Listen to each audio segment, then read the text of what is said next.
Hello. So today we'll be talking about remote GDB debugging on a Linux target BeagleBone Black. So we have connection to our BeagleBoard. Let's try this connection again. So let's connect via SSH. That's fine. All right, so we are connected and I can do ls and I can do, all right, that's all good. Then we also have connection to our remote system explorer, which is great. So now I would like to essentially tell you about, let's say we have a project. Let's open up a new project. I'm going to close. I'll open up a new project. So new project, new C++ project. I'm gonna do YouTube Debug GDB. All right. So we have that, and I can select ASIC. I can do a Cross-GDB. That's our compiler.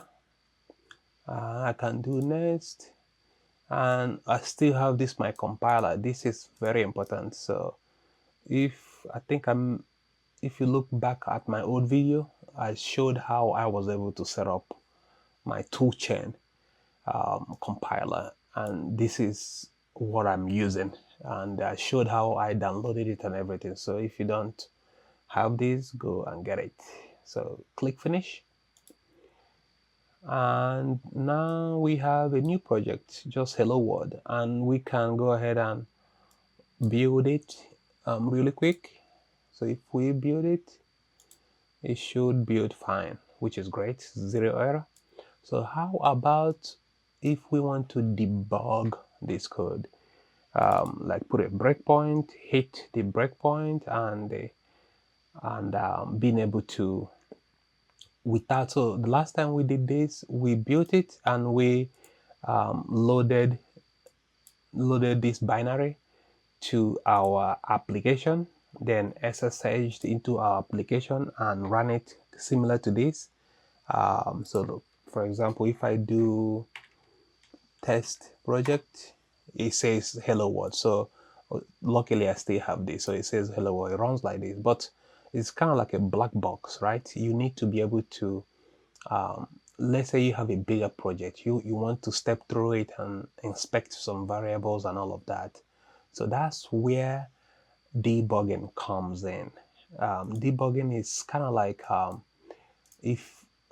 think of it like, I guess remote GDB debugging, think of it like a doctor and a patient. So the doctor is literally in his office and the patient is in the other room, and he wants to check up on the patient. He's able to use Ethernet to remote in his hands and start, checking up on the patient. So that's kind of what it looks like. That's an analogy for you for today. So, and in our case, we have a Windows host application. So my machine is Windows. Because of this, I need this toolchain or compiler to be able to debug it. So if you notice, this is GDB compiler. And how do I find that? How do I locate that? So if we go back to where I installed or unzipped my compiler and go to bin, one of these files here is my GDB server file here. So this is basically the brain that will help us debug this GDB style. So we go through SSH and GDB protocol using a port, then we are able to play with our BeagleBone Black target device.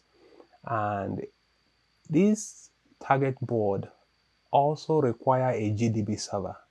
The GDB server will basically run the application, control the application, and respond back to our GDB server here, that is protocol here. So Most embedded system will have GDB server already installed. If you don't have it installed, you should install it for this example. So GDB server basically runs the program and can pause it, send command to pause it, step in and inspect the memory. So this is how we are able to debug because of this the GDB server in your BeagleBone Black. Then this tool, I guess this is not a toolchain, this is a GDB. Well, this is a GDB in our toolchain that helps us, debug it. So it basically is the brain. It's able to send the command to this GDB server, send the command to set a breakpoint in line 42. So that's how it's able to stop and blah, blah, blah. So now, in order to know if you have a GDB server, you need to check if you have the version. If not, then go ahead and update in your target, update and install GDB server. In my case, I have GDB server, but if you don't, you need to install it. So how do we do that? Go to SSH. So this is still the SSH, and you do a GDB server.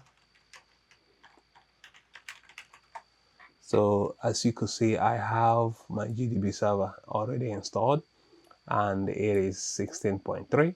So if you don't, you need to run this update and install GDB server in order for us to do what we need to do. So what's next?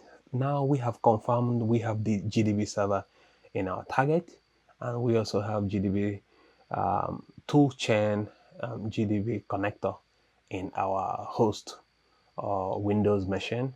Now let's set up our configuration, debug configuration.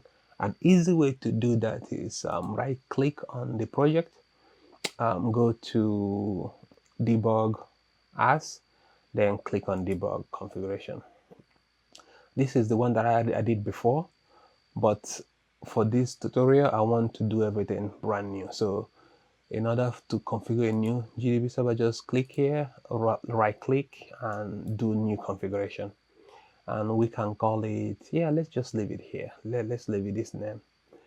And we need to find our binary. Remember, we already built this project, so we have the binary already. If you have not built it in, you need to build it so that you can have your binary file here. So we built it already, so because of that we can go and search our project, right here. I hope that works.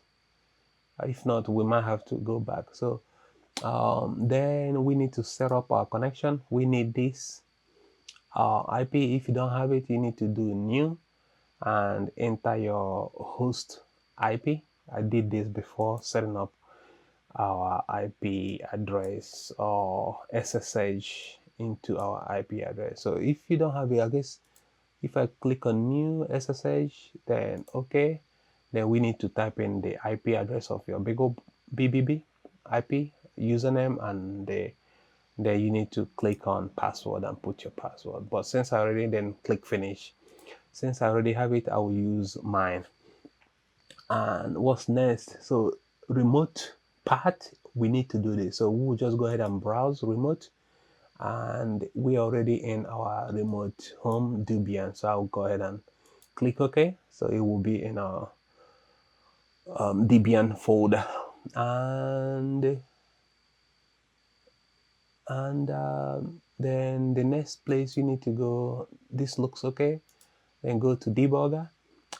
Here is where this is very important. This is the default Windows GDB. However, we need to target our toolchain GDB. So it should be here somewhere, right here. Select it and voila, you're good. So I'm going to apply it, and let's go ahead and hit debug. Wow, that felt easier than I remember the last time I did it. and voila, we are actually debugging right now. Debugging. So typically when you are in the debug environment, it stops at the main loop. So now you can go ahead and step through your code. So right here we have F5, which is step into. So we can click there.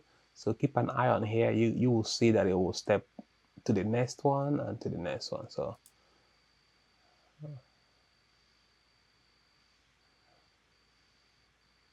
all right, it stepped.